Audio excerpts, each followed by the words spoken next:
Bienvenue sur votre plateforme. Ici, Sa Majesté Sénateur Cletus Lunzé, l'homme le plus noir de la terre. Merci encore les amis pour vos messages de condoléances. Merci pour votre soutien moral. C'est très important. Merci encore. Les amis, chers peuples africains, chers peuples du monde, chers lutteurs, chers combattants, en série, c'est autre chose si vous observez très bien. Bachar al-Assad était leur ennemi à abattre. Pour vous dire, hein, je ne suis pas un supporter de Bachar al-Assad. Je m'en fiche de Bachar al-Assad. Ce qui m'intéresse, ce sont les leçons qu'on tire de ce que les Occidentaux ont fait en Syrie, de leur comportement, pour pouvoir comprendre que c'est la même méthode qu'ils sont en train de vouloir implémenter dans le Sahel. C'est ça le plus important. Donc, il faut me écouter très bien. Je regarde l'actualité, la géopolitique, la géostratégie dans le prisme de l'Africain que je suis, du point de vue de l'Africain que je suis. Je n'ai pas en Russie, je n'ai pas en Ukraine. Et je vous dis que la Russie, c'est notre partenaire. Parce qu'ils ont été sincères depuis les indépendances. Et ils sont sincères jusqu'à aujourd'hui. Et je regarde la série de Bachar al-Assad. Je comprends que ce sont les mêmes gens. Les gens qui nous ont proposé la construction des mosquées ici, ce sont ces mêmes gens-là qui ont encouragé les Al-Nusra et tous ces groupes terroristes-là. L'Arabie Saoudite, la Turquie, dont on doit prendre les Turcs avec les pincettes. Parce que ce qui se passe en Syrie est en partie aussi grâce à la Turquie. Et la Turquie est membre de l'OTAN. Et qui dit membre de l'OTAN dit duplicité.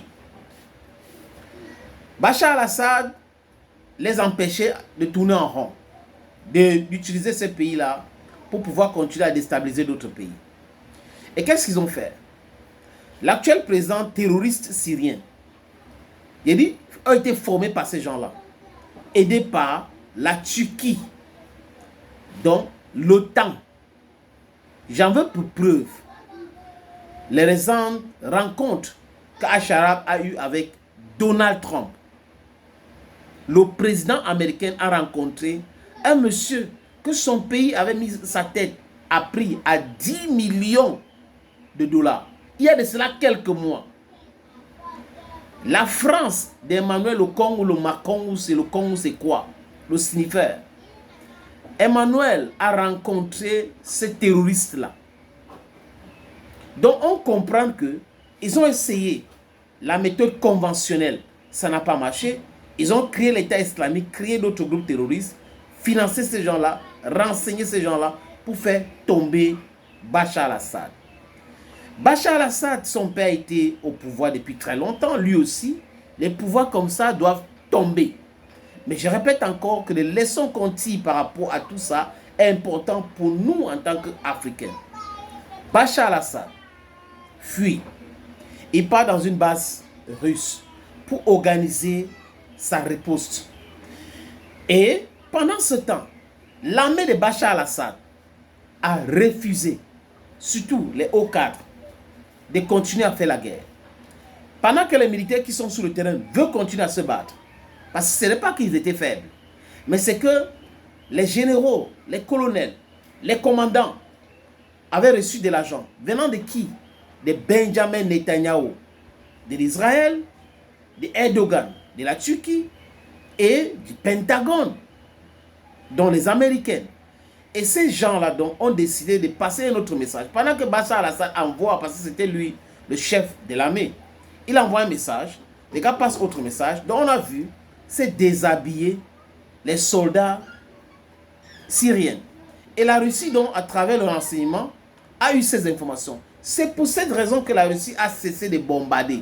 Parce que si l'armée syrienne était prête à continuer à faire la guerre et ne se désarmer pas et ne se déshabiller pas, c'était pas possible que ces gens-là réussissent. Mais si l'armée syrienne refuse de se battre, refuse de faire la guerre, c'était normal pour que la Russie se calme. Et comme Bachar al-Assad était dans cette base militaire russe en Syrie, que se passe-t-il? Les Otaniens envoyaient les drones. Et ces drones-là menaçaient la sécurité de Bachar al-Assad. Voilà comment Bachar al-Assad est parti de la Syrie pour la Russie. Donc Bachar al-Assad n'a pas fui la Syrie. Bachar al-Assad n'a pas voulu fuir la Syrie. C'est les Russes qui lui ont conseillé qu'à l'heure actuelle, ton armée ne se bat pas. Nous ne pouvons pas les soutenir parce que si l'armée se battait avec des avions de chasse, on pouvait détruire ces gars-là facilement et l'armée devait ratisser. Mais l'armée est en train de se déshabiller. Donc les gars ont reçu de l'argent sous le dos de Bachar al-Assad. Conséquence, il est tombé.